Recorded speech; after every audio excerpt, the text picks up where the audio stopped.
3, 2, 1.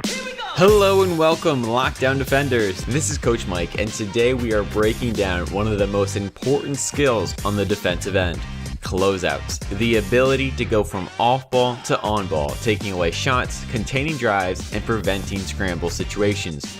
We'll go over the 5 key techniques in this video, as well as some of the common mistakes. Now let's get ready to master it. Oh man, what a defensive play. Tremendous defense. Wow. Before we get into the 5 key techniques, we need to answer this simple question. Why are closeouts so important? Well, first off, it's the most common defensive skill you'll use on the defensive end. Think about it, only one player picks up the ball.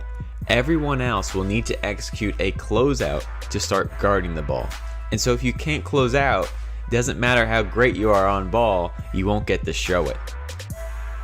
The second reason closeouts are so important is because basketball has evolved into a game centered around space and pace. Offenses using driving kick games to create countless closeouts and put the defense into a scramble. And so the defenders who can not only survive these scrambles, but can close out to stop them completely, these are the new defensive anchors of the modern game.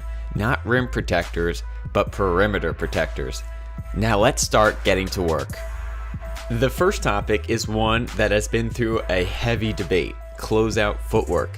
You have coaches who swear by the old chopping your feet approach, and those who fight for the modern sprint to 1-2 approach.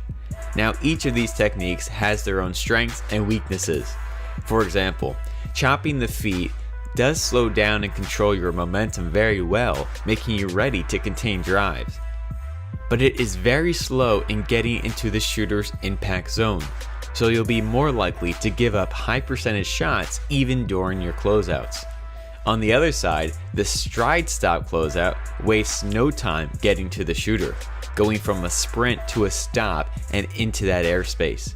This is especially important at the NBA level where three-point shooting is so deadly and accurate, because it can also increase your jumping ability when contesting or trying to block a shot. But the problem with this technique is the ability to give up drives. Oftentimes you are exposing an angle for the offense to drive with your 1-2 stop, instantly giving them a line of attack and leverage that is hard to cut off before a paint touch. And you're exposing your top foot, which is a situation with little chance to recover.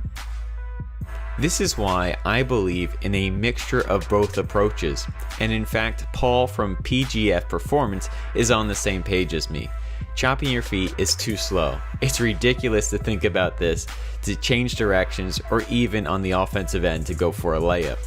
Instead, what we see most often from athletes is a 4-step breakdown. Just like if a player is sprinting and starting to change directions to go the other way. In this way, our closeout technique uses a 4-step breakdown, 2 chops to control momentum, and a 1-2 to get into the impact zone. This is a great technique and one that can be used at all levels.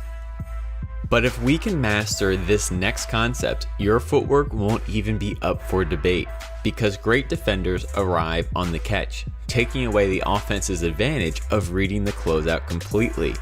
To accomplish this, we need to have a great steal second mindset, and hopefully you're already thinking baseball. A player on first base, active and fidgety, waiting for the pitcher to wind up so he can explode to steal second base. The same is true in basketball. To be an elite defender, you need to start anticipating, reading signals, and arriving on the catch. Watch here as this player stunts at the ball and already starts his recovery to his man. Now the ball doesn't get passed, but that anticipation is what's needed to arrive on the catch. Or even immediately after, Kyle Guy is already starting his sprint expecting for that full reversal pass. And if we can arrive on the catch or get a head start, we're on our way to eliminating that threat of a closeout and starting our on-ball defense immediately. But I understand there are still situations where we'll need to close out with space, and these next 3 concepts will cover how to